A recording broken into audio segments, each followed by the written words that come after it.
దేశంలో corona second wave ఉధృతి క్రమంగా తగ్గుముఖం పడుతుందని కేంద్ర ఆరోగ్య శాఖ ప్రకటించింది. గడిచిన 8 రోజులుగా పాజిటివిటీ రేటు తగ్గుతూ వస్తుండగా రికవరీ రేటు పెరుగుతోందని తెలిపింది. మొత్తం యాక్టివ్ కేసుల్లో దాదాపు 69% 8 రాష్ట్రాల్లోనే ఉన్నాయన్నారు కేంద్ర ఆరోగ్య శాఖ సంయుక్త కార్యదర్శి లవ్ అగర్వాల్. దేశంలో రోజువారీ కోవిడ్ కేసులు కాస్త తగ్గుముఖం పట్టాయి. ప్రస్తుతం దేశంలో పాజిటివిటీ రేటు 16.9%గా ఉందని తెలిపారు కేంద్ర ఆరోగ్య శాఖ సంయుక్త కార్యదర్శి లవ్ అగర్వాల్. అదే సమయంలో రికవరీ రేటు 85.6%కి పెరిగిందని వివరించారు. तो पाते हैं कि 7 मई को जहां देश में 4,14,000 के करीब एक सिंगल दिन में इतने अधिक केस आए थे, वह पिछले 12 दिनों से घटते घटते अब 2,63,000 केसेस पिछले 24 घंटे में देश में नमूद हुए हैं. इसमें भी हम देखें तो पाते हैं पिछले 2 दिनों से हमारे देश में जो नए केसेस हम नोट कर रहे हैं वह 3 लाख से कम हो गए हैं. यानी कि अगर हम आज के केसेस को नोट करें तो पाते हैं कि 27% decrease in the overall highest peak which India had noted on 7th of May. इसी तरह से हम देखें तो पाते हैं कि करीब 69% जो हमारे एक्टिव केसेस हैं वह अब केवल 8 स्टेट्स में लिमिटेड हैं. यानी कि हम एक कंसंट्रेशन देख रहे हैं कि वह कम होते होते लिमिटेड एरियाज लिमिटेड स्टेट्स में ही हमारा फोकस अब बढ़ने की जरूरत है. కరోనాపై పోరులో వ్యాక్సిన్ పంపిణీ అత్యంత కీలకమని ప్రధాని నరేంద్ర మోదీ పునరుద్ఘాటించారు. టీకాల సరఫరా పెంచేందుకు నిరంతరం ప్రయత్నాలు జరుగుతున్నాయని తెలిపారు. వ్యాక్సిన్ పంపిణీపై 15 రోజుల షెడ్యూల్ను రాష్ట్రాలకు ముందుగానే అందించేందుకు కేంద్ర ఆరోగ్య శాఖ కృషి చేస్తుందని తెలిపారు. తద్వారా జిల్లా అధికారులకు టీకా పంపిణీ కోసం ఏర్పాట్లు చేసుకునే వీలు కలుగుతుందన్నారు. వ్యాక్సిన్ వృధా అరికట్టేందుకు జిల్లా స్థాయి అధికారులు కృషి చేయాలని ప్రధాని మోదీ పిలుపునిచ్చారు.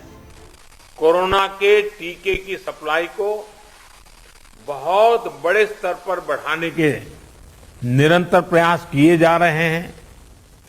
वैक्सीनेशन के लेकर व्यवस्थाओं और प्रक्रियाओं को हेल्थ मिनिस्ट्री लगातार स्ट्रीमलाइन कर रही है. कोशिश ये है कि अगले 15 दिन का शेड्यूल राज्यों को एडवांस में मिल जाए. इससे आपको भी पता रहेगा कि जिले में कितने लोगों के लिए वैक्सीन उपलब्ध होने जा रही है और आपको किस हिसाब से तैयारी करनी है. वैक्सीन वेस्टेज रोकने में जिला स्तर पर सही प्रबंधन की भूमिका के बारे में भी आप अच्छी तरह जानते हैं. आपके सहयोग से वैक्सीन वेस्टेज पूरी तरह रुक सकती है. ఇటు తెలంగాణలో కూడా కోవిడ్ కేసులు తగ్గుముఖం పట్టాయి. లాక్డౌన్తో మంచి ఫలితాలు వస్తున్నాయన్నారు తెలంగాణ హెల్త్ డైరెక్టర్ శ్రీనివాసరావు. 2 వారాల నుంచి కోవిడ్ కేసులు గణనీయంగా తగ్గాయని చెప్పారు. కోవిడ్ కట్టడికి ప్రభుత్వం వ్యూహాత్మకంగా వ్యవహరిస్తుందని, ఆక్సిజన్ బెడ్స్ కొరత లేకుండా చర్యలు చేపట్టిందన్నారు. 2 వారాల నుంచి కూడా ఈ కోవిడ్ కేసులు తగ్గటం, అలాగనే ఇన్ఫెక్షన్ రేటు, పాజిటివిటీ రేటు కూడా తగ్గుతూ వస్తుంది. ఎస్పెషల్లీ గత 2 వారాల నుంచి మనం 12కి మన రాష్ట్ర వ్యాప్తంగా లాక్డౌన్ పెట్టుకున్నాం. ఈ లాక్డౌన్ 10 రోజుల వరకు కూడా అమల్లో ఉంటుంది. వైద్య ఆరోగ్య శాఖ, తర్వాత పోలీస్ శాఖ సంయుక్తంగా ఈ కోవిడ్ నివారణ కట్టడి కోసం తీసుకుంటున్న చర్యలన్నీ కూడా ఫలితాలు ఇస్తున్నాయి.